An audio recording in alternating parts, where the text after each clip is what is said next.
हरिओम.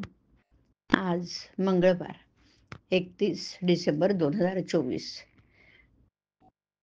पौष मासारंभ.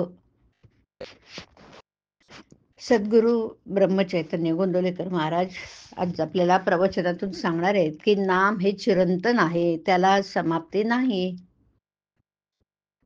13 कोटी रामनामाच्या जपाच्या समाप्तीच्या दिवशी झालेलं हे निरूपण. आता ते आपण त्यांचे विचार नक्कीच ऐकूया. खरं पाहिलं म्हणजे आपण जपाची जी समाप्ती करतो ती केवळ अज्ञानामुळेच, कारण नाम हे चिरंतन आणि काळाच्या पलीकडचं आहे.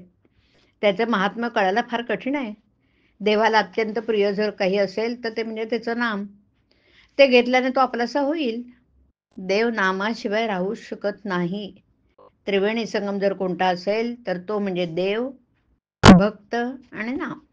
जिथे देव असेल तिथे भक्त आणि नाम असतं, आणि जिथे भक्त असतो तिथे नाम आणि देव असतो. तुम्ही लोकांनी सेवा फार केली. खरोखर जपाची सांगता करून तुम्ही राजाला लाजवील अशा रीतीने उत्सव साजरा केला. आता रामाजवळचं काही मागा की पुन्हा काही हवंसं वाटणार नाही. आपण जर काही अगदीच क्षुल्लक मागितलं तर तो हसेल, की मी एवढा दाता असताना हे क्षुल्लक काय मागतात. तर आता त्याच्याजवळ देवा, माझं समाधान निरंतर टिकू दे आणि ते तुझ्या नामाचं मला प्रेम दे, हेच मागणं मागा. भगवंताला पूर्ण शरण जाऊन सांगा, भगवंता मी हा असा आहे, त्यात सुधारणा होणं माझ्या हाती नाही. रामा, मी तुझं नाम मरणापर्यंत तर घेईन तरच जगेन. स्त्रियांनी एकच करावं, पती देवा समान मानून देहाने त्याचं व्हावं आणि मनाने देवाचं व्हावं. प्रपंच हा परमार्थाचा लाभ होण्यासाठी करावा. कुठेही गुंतून राहू नये, कोणत्याही उपाधीत सापडू नये. उपाधिरहित राहण्याचं साधन म्हणजे उपाधिरहित असलेलं भगवंताचं नाम सतत घेणं. नाम घेतल्याने श्रद्धा दृढ होईल आणि नामाची गोडी लागेल. जसं पाणी गोठल्यावर बर्फ होतो ना, त्याप्रमाणे नाम घेतल्यावर आपली श्रद्धा घट्ट होते. श्रद्धेमुळे देवाला तुम्हाला भेटावंच लागेल. तुम्ही अखंड नाम घेत राहा, देव तुम्हाला खात्रीनं भेटल, याबद्दल शंका बाळगू नका.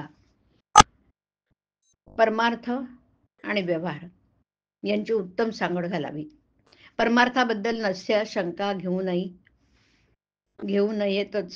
आजच्या या दिवसापासून आपण आपल्या मुलाला जितक्या आपलेपणाने हाक मारतो ना, तितक्या आपलेपणाने देवाला हाक मारा.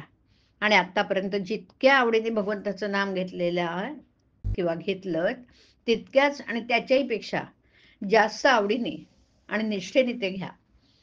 अंतकाळी अगदी सगळ्यात शेवटी सुटणारी वस्तू म्हणजे भगवंताचं नाम पाहिजे. बरं, नामात शेवटचा श्वास गेला पाहिजे. नाम इतकं खोल गेलं पाहिजे की प्राणाबरोबरच ते बाहेर पडावं. असे नाम जो घेतो त्याला देहाच्या सुखदुःखाची जाणीवच राहणार नाही.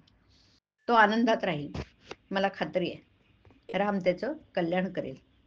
नामात शेवटचा श्वास जाण्याकरता आत्तापासून सतत नामात राहण्याचा प्रयत्न करा. हरिओम. हरिओम तत्सत. हरिओम.